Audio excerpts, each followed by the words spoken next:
समझदार ऊंट। एक अरब तपते हुए रेगिस्तान में यात्रा कर रहा था। साथ में था उसका ऊंट और ऊंट पर लदा था ढेर सारा सामान। ऊंट और अरब दोनों ही पसीने से तरबतर थे। गर्मी से थक कर अरब ने फैसला किया कि अब वह कहीं आराम करेगा, इसलिए यात्रा बीच में ही रुक गई। ऊंट की पीठ से अपना तंबू उतारकर अरब ने एक जगह गाड़ दिया और उसके अंदर जाकर सुस्ताने लगा। ऊंट भी छाया चाहता था, मगर अरब ने डपटकर उसे धूप में ही खड़े रहने का हुक्म सुना दिया। अरब ने तंबू में 2-3 घंटे तक आराम किया। जब सूरज थोड़ा सा ढल गया और उष्ण कम हो गई, तब अरब ने भोजन किया और ऊंट पर सवार होकर यात्रा के लिए चल पड़ा। ऊंट बेचारा मन महसूस कर रह गया। उसे गुस्सा तो बहुत आ रहा था अपने निर्दयी मालिक पर। रात हो गई, मौसम ठंडा होने लगा था। रेगिस्तान में दिन जितने गर्म होते हैं, रातें उतनी ही ठंडी होती हैं।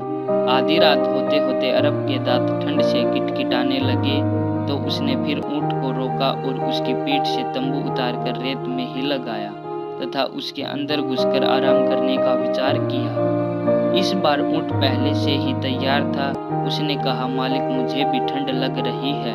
तो अरब ने घूरकर उसकी ओर देखा और टेंट में घुस गया। ऊंट बार बार तंबू में सिर घुसेड़कर पूछता, मालिक, मैं भी अंदर आ जाऊं? अरब ने सोचा कि ऐसे तो यह बेहुदा ऊंट मुझे सोने ही नहीं देगा, इसलिए उसने कहा, ठीक है, तुम भी अपना सिर तंबू के अंदर कर लो।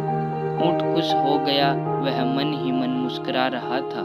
कुछ ही समय गुजरा था कि ऊंट ने फिर कहा, वाह मालिक, मजा आ गया। अब मेरे सिर को ठंड नहीं लग रही है। आप बुरा न माने तो अपनी अगली टांगे भी तंबू के अंदर कर लूं। अरब ने सोचा, इसमें बुराई क्या है। उसने अपने पैर छिकोड़ लिए और ऊंट ने गर्दन और अगली टांगे भी टेंट में कर ली। अरब की आंखें झपकी ही थी कि ऊंट जोर जोर से कराहने लगा। अरब ने पूछा, अब क्या हुआ? ऊंट बोला, ऐसे तो मैं बीमार हो जाऊंगा मालिक। आधा शरीर गर्म और आधा ठंडा हो रहा है। देख लीजिए, अगर मैं बीमार हो गया तो आपको भी यात्रा बीच में ही छोड़नी पड़ेगी। अरब बेचारा सोच में पड़ गया। फिर बोला, तो क्या करूं? करे क्या मालिक, मैं आपका बाकी शरीर भी अंदर कर लेता हूं। ऊंट बोला, नहीं नहीं, इस तंबू में 2 की जगह नहीं है। हाँ, यह बात तो है मालिक। ऊंट बोला, ऐसा कीजिए, आप बाहर निकल जाइए, मैं अंदर लेट जाता हूँ। यह कहकर ऊंट तंबू में घुस गया और अरब को सारी रात रेगिस्तान की ठंड में गुजारनी पड़ी। इस तरह समझदार ऊंट ने अपना बदला चुकाकर सारा हिसाब किताब बराबर कर लिया।